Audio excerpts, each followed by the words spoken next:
Entonces, hombre de consulta obligado aquí en el show, economista, ex titular del Consejo Profesional de Ciencias Económicas de Córdoba, José Pepe Simonella. ¿Cómo te va? Buen día, te estamos saludando desde aquí, desde el show del Lagarto. ¿Cómo andás?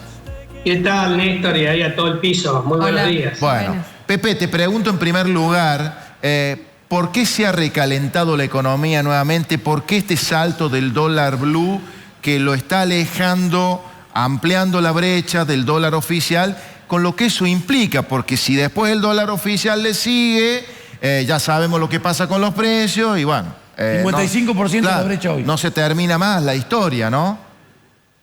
A ver, el dólar se recalentó por un aumento de la demanda de los dólares financieros. Los importadores están demandando dólares contados con liqui para pagar sus compromisos. No todos los importadores están entrando en la oferta que hizo el Banco Central del bono Bonpreal, que era para que lo compraran para poder saldar la deuda que el Estado tiene con los importadores, que recordarás que está alrededor de los 30.000 millones de dólares. Ese bono no ha tenido el éxito que el gobierno esperaba y esto hace presuponer, o lo que está sucediendo en realidad, que muchos importadores están demandando dólar contado con liqui para cumplir sus compromisos de deuda. Así que ahí hay un aumento de la demanda de los dólares, digamos, libres y legales. Por otro lado, ya para aquellos que han importado a partir del de diciembre del 2023, que ya están con son las nuevas importaciones, ya le tienen que comenzar a liquidar los dólares oficiales, un porcentaje de lo que han importado, y entonces comienza a ser más alta la demanda de importadores que la oferta de exportadores, porque a esta altura del año ya las exportadores, fundamentalmente los vinculados al sector agropecuario, ya casi no queda que vender. ¿Y el turismo tiene que ver, Pepe? Cosecha empieza allá por mayo. ¿El turismo tiene que ver también, Pepe? El turismo tiene que ver porque hasta ahora, digamos, los que viajan a los países de la región que necesitan dólares, les sale más económico pagar con dólar billete que con el dólar tarjeta. Y por otro lado, algo muy importante, Néstor, es que las alternativas de ahorro en peso se han prácticamente desaparecido. Claro. ¿Por qué? Porque el ahorro en pesos del plazo fijo tradicional es tiene una tasa alta, digamos, negativa muy fuerte. ¿Por qué? Porque te pagan 9% y la inflación es 25%. Claro. O sea, quien hace un plazo fijo, cuando lo va a cobrar a los 30 días, el poder de compra de ese ahorro es inferior a cuando lo hizo. Claro, estaba en 12 también, Pepe. En un momento estaba en 133% la tasa de interés, que era más o menos un 12%, un 11 y pico mensual, y ahora está en el 7,55, creo que cerró ayer con la tasa de particularidad que en ese entonces, cuando te pagaban el 12 de tasa de interés, la inflación era más o menos de ese tipo, de ese porcentaje. Pero ahora que te pagan el 9, la inflación es del 25. Entonces, claramente acá hay una vocación del Banco Central y del gobierno de licuar las deudas que tiene por eso bajó la tasa de interés de plazo fijo. Así que, y los plazos fijos UVA, que son los únicos con los cuales una ahorrista podría defenderse de la inflación, en primer lugar pasaron de 90 días a 180 días, el plazo mínimo, o sea que una ahorrista tiene que inmovilizar el dinero durante 6 meses, que para mucha gente no lo puede hacer. Y por otro lado, la mayoría de los bancos, salvo el Banco de Córdoba, que lo tiene todavía en su home banking, lo ha quitado del home banking. O sea que le ha metido un trastorno adicional, ha generado un trastorno adicional, haciendo ir a la gente a las sucursales. Así que las alternativas de ahorro en peso comienzan a ser cada vez más difíciles, cada vez menos rentables, y frente a ese panorama y frente a una inflación que sigue siendo muy alta, y que el propio gobierno ha dicho que tanto la de enero como la de febrero y como la de marzo van a ser inflaciones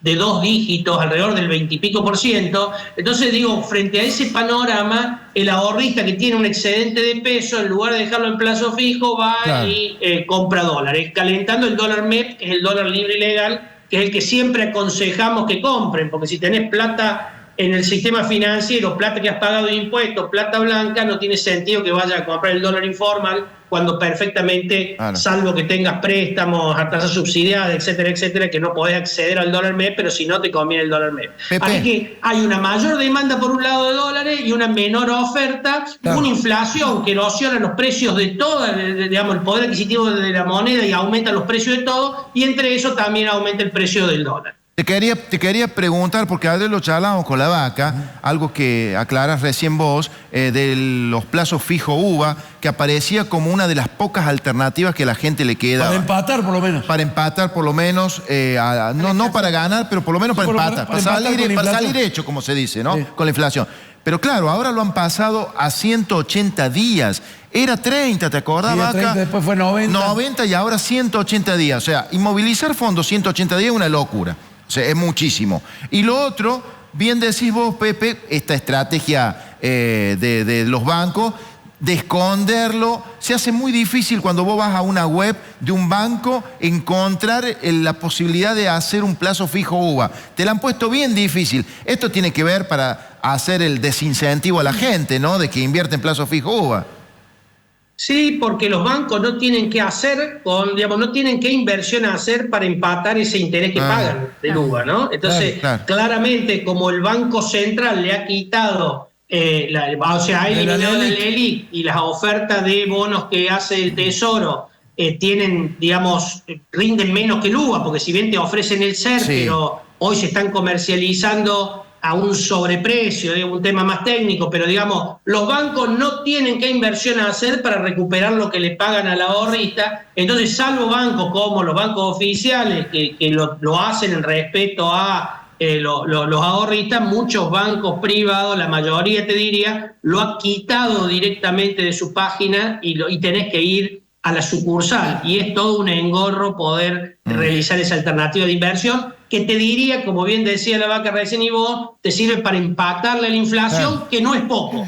Porque no hay hoy muchas alternativas de inversión para acercarse a la inflación o ganarle la inflación, porque en el mercado sobran pesos, faltan instrumentos, y eso hace que aún vos comprando un bono con SER no puedas empatarle la inflación hoy como están las cosas. De todos modos, el consejo que damos siempre, Gino, para aquel que tiene un poquito solamente y no lo necesita guardar por una emergencia, el mejor consejo es adelantar consumo. Compra los útiles escolares ahora, que van a ser más baratos cuando vaya a comprar a finales de febrero. Está pasando eso, ¿no? José, la última de mi parte al menos. Dale. ¿Qué incidencia tiene en todo este panorama, en este escenario, la incertidumbre política? Tiene mucha incidencia, obviamente. No es lo mismo que el gobierno logre sacar la ley ómnibus que le permite anclar el tema de, las expectativas desde el punto de vista fiscal, es decir, que no va a seguir habiendo déficit fiscal que va a ser cubierto con emisión, no es menor. El gobierno tiene dos anclas, pensadas para todo este proceso de inflación. Por un lado, el esfuerzo fiscal que hay que hacer, el ancla fiscal, que para eso necesita la aprobación de la ley o por los principales puntos de la ley que tienen que ver con lo fiscal, y por otro lado el ancla del tipo de cambio. Ahora bien, si comienzan a faltar los dólares, si no logran entrar dólares de inversiones hasta que lleguen los dólares de la cosecha, y la inflación sigue así de alta, ya hay quienes piensan o sostienen que el gobierno va a tener que volver a devaluar el dólar oficial de 800 pesos, que había hecho una sobredevaluación para tener un colchoncito, pero que rápidamente las inflaciones del 25% se lo va comiendo, ¿no? Así que nadie descarta que por ahí en marzo haya que hacer un nuevo ajuste del tipo de cambio oficial, y esto también alienta a que algunos ahorristas decidan cubrirse con dólar billete, digamos. Pepe, te hacemos la última pregunta y te dejamos tranquilos por hoy, por lo menos. El tema de las cuasimonedas. Ayer la legislatura riojana le dio el visto bueno al gobernador Quintela para la emisión de estos bonos. Y te pregunto, primero, ¿qué pensás?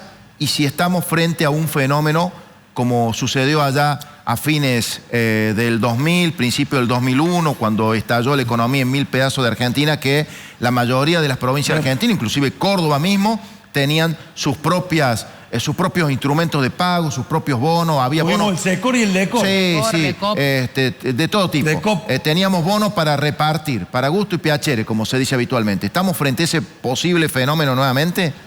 Esperemos que no, porque como bien decís vos, eso termina explotando. Claro. En el mediano plazo termina explotando.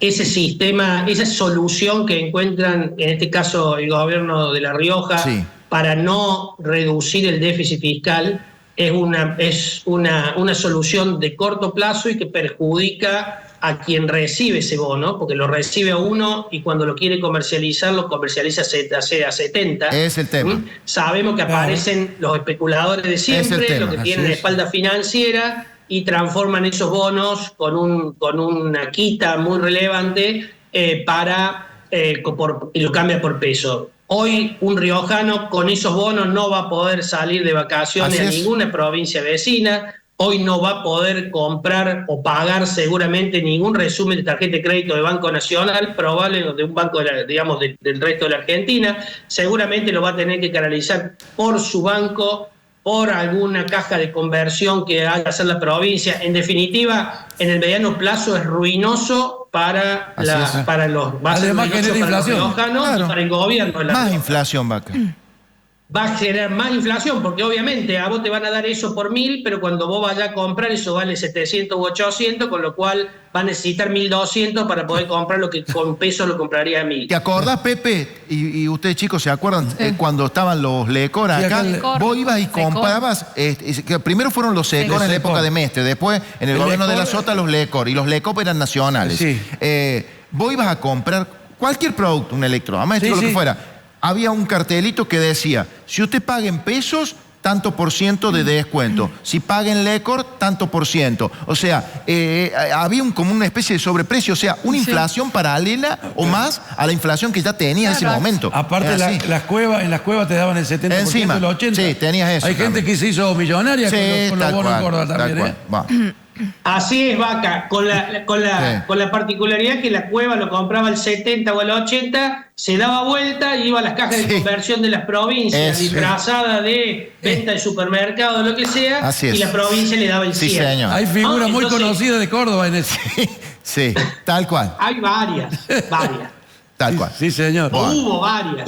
Así que yo te diría que el problema de este instrumento, mira, ¿te acordás cuando hablábamos, Néstor, de la dolarización, si era la solución o no? Yo siempre les advertí que no era la solución, porque la solución es terminar con el déficit, porque la convertibilidad, que había sido una regla monetaria muy dura, muy firme, tuvo el problema de la cuasimoneda. Y yo les decía a los medios, ¿qué garantía tengo que si dolarizo no me aparezcan las cuasimonedas? Bueno, aparecieron mucho antes de la dolarización. Fíjate vos, cuando restringiste un poquito las ayudas discrecionales a las provincias, hay provincias que felizmente no la de Córdoba, pero hay provincias que ya no pueden subsistir y tienen que recurrir a las cuasimonedas, generándole un perjuicio muy grande a sus ciudadanos y en el mediano plazo a la provincia en general. Bien, Pepe, como siempre, gracias, José. Muy claro, material de consulta obligado en estos casos, Pepe. Que tengas un muy buen año y seguramente te estaremos hablando en cualquier momento. Nunca para buenas Igualmente noticias. Para ustedes, y siempre es un gusto y un honor poder participar en ese programa. Un abrazo grande. Gracias. José, hasta luego. Gracias, Pepe, muy amable. Bueno, ahí está la palabra de José Simone, el economista. Está clarito. Clarísimo respecto a qué posibilidades tiene aquella persona que si tiene un pesito. Los pequeños ahorristas. Y sí, a ver, y no te queda otra que lamentablemente refugiarte en el dólar. Sí, pero además dijo otra cosa muy adelantar los consumos. Muy bien, Flor. Es lo más importante. ¿Qué es lo que está pasando? Todo lo que sabemos que vamos a La comprar. canasta escolar, concretamente, está pasando, hasta los mismos comerciantes le ha llamado la atención que de forma anticipada ya la gente... Si tenés la plata, gastarla en lo que sabes que te han va a cobrado ahora los sueldos y la gente en pleno enero está comprando los útiles. Pues toquearse y armar un pequeño almacencito en la casa. Si te entras, tenés lugar, porque eso, no perecedero, y claro, un lugarcito ahí, poner los fideos, poner papel higiénico que aumentó mucho. Tanto, sí. Totalmente. Bueno.